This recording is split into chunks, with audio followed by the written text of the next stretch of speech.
नमस्ते। आज के इस गहरे विश्लेषण में एक बेहद ही दिलचस्प और अनोखे राजनीतिक घटनाक्रम पर बात होगी।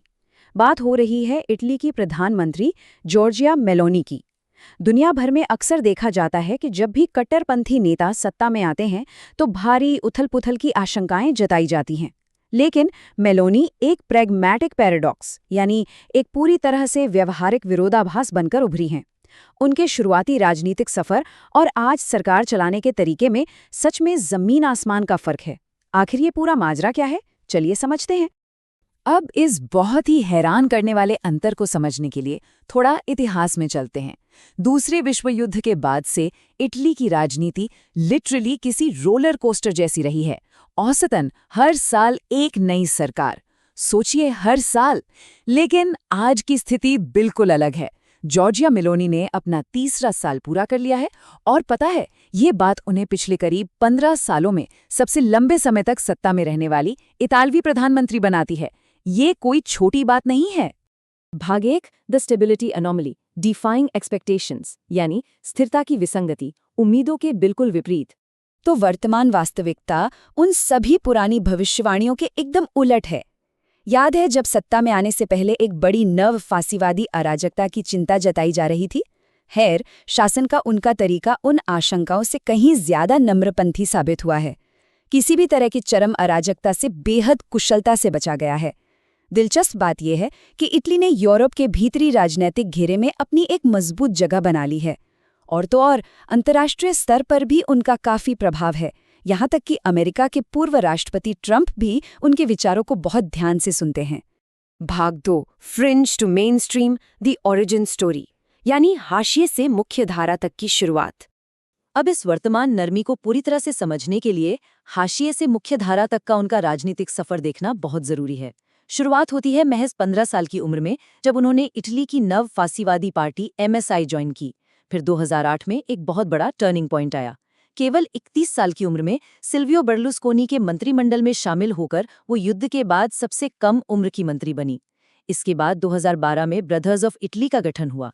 2014 में वो पार्टी की नेता चुनी गई और आखिरकार 2022 में वो ऐतिहासिक चुनावी जीत हासिल हुई। ये सफर वाकई काफी तेज रहा। भाग 3, the coalition constraint, the first leash, यानी गठबंधन की मजबूरियां जो एक लगाम की तरह काम करती हैं। और ये बहुत ही शानदार तरीके से दिखाता है कि गठबंधन की मजबूरियां असल में कैसे काम करती हैं। देखिए, ब्रदर्स ऑफ इटली के गठबंधन में 2 बिल्कुल अलग विचारधारा वाले दल शामिल हैं। एक तरफ मध्यमार्गी सहयोगी फोर्जा इटालिया है और ठीक दूसरी तरफ द लीग है, जो कि एक यूरोप विरोधी कट्टर दक्षिणपंथी दल है जिसका झुकाव रूस की तरफ माना जाता है। तो अगर कभी कोई कट्टरपंथी या अचानक बदलाव करने की कोशिश होती भी है तो मध्यमार्गी सहयोगी उसे तुरंत वहीं रोक देंगे। सच कहें तो यही नाजुक संतुलन सत्ता को किसी भी चरम कदम को उठाने से मजबूती से रोकता है। भाग 4, the EU funding factor, the financial leash, यानी यूरोपीय संघ का फंड एक बहुत बड़ी वित्तीय लगाम। 194 बिलियन यूरो, जी हाँ, ये बहुत ही विशाल संख्या अपने आप में पूरी कहानी बयां कर देती है। कोविड महामारी के झटके से उबरने के लिए यूरोपीय संघ के रिकवरी फंड में से इटली को सबसे बड़ा हिस्सा मिला है। इतनी भारी भरकम आर्थिक मदद का सीधा असर ये हुआ है कि सरकार को अपने ही कैबिनेट के भीतर मौजूद यूरोप विरोधी आवाज़ों को शांत करना पड़ा है। सीधी सी बात है, इटली इस वक्त आर्थिक रूप से यूरोपीय संघ को नाराज करने का कोई भी जोखिम बिल्कुल नहीं उठा सकता। भाग 5, the cost of moderation, the hidden trade off, यानी नरमी की कीमत, एक छिपा हुआ समझौता। तो यहाँ पर समझने वाली सबसे अहम बात यह है कि इस पूरी राजनीतिक नरमी की एक बहुत बड़ी वास्तविक कीमत चुकानी पड़ रही है, और वो है बुनियादी सुधारों की भारी कमी। गठबंधन के सभी अलग अलग दलों को खुश रखने और यूरोप के उस विशाल फंड को सुरक्षित रखने की जद्दोजहद में कोई भी बड़े या कड़े व्यवस्थागत बदलाव नहीं किए जा रहे हैं। देखा जाए तो उथल पुथल से बचने की रणनीति सरकार को बचाए रखने के लिए तो एकदम कारगर है, लेकिन लंबी अवधि में बिना किसी ठोस बदलाव के ये अर्थव्यवस्था के लिए एक बहुत बड़ी समस्या बन सकती है। अब जरा सोचिए कि सुधारों के बिना ये ठहराव असल में कैसा दिखता है। 1904 बिलियन यूरो के उस विशाल फंड को दिमाग में रखिए और अब इस आंकड़े को देखिए। इस साल इटली की अनुमानित आर्थिक विकास दर केवल 0.7% रहने की उम्मीद है। सिर्फ 0.7%। ये बहुत ही साफ तौर पर दिखाता है कि बिना किसी गहरे प्रशासनिक या आर्थिक सुधार के केवल बाहरी पैसों के सहारे अर्थव्यवस्था में कितनी गहरी सुस्ती या ठहराव आ चुका है। अगर इन सभी कड़ियों को एक साथ जोड़कर देखा जाए तो ये एक बेहद ही पेचीदा संतुलन का खेल नजर आता है।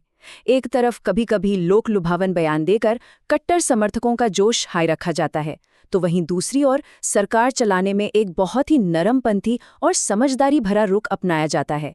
ये रणनीति सुनने में विरोधाभासी जरूर लगती है, लेकिन सत्ता पर एक मजबूत पकड़ बनाए रखने के लिए ये फॉर्मूला अब तक पूरी तरह से हिट रहा है। लेकिन सच्चाई ये भी है कि कोई भी संतुलन हमेशा के लिए सिर्फ बाहरी सहारे पर नहीं टिका रह सकता। और ठीक यहीं पर इस पूरे विश्लेषण का सबसे बड़ा और महत्वपूर्ण सवाल खड़ा होता है। जब यूरोपीय संघ का ये अथाह पैसा खत्म हो जाएगा, तब इस बहुत ही सावधानी से बनाए गए राजनीतिक संतुलन का क्या होगा? क्या बिना किसी ठोस बुनियादी सुधार के इटली की ये नई नवेली स्थिरता लंबे समय तक टिक पाएगी?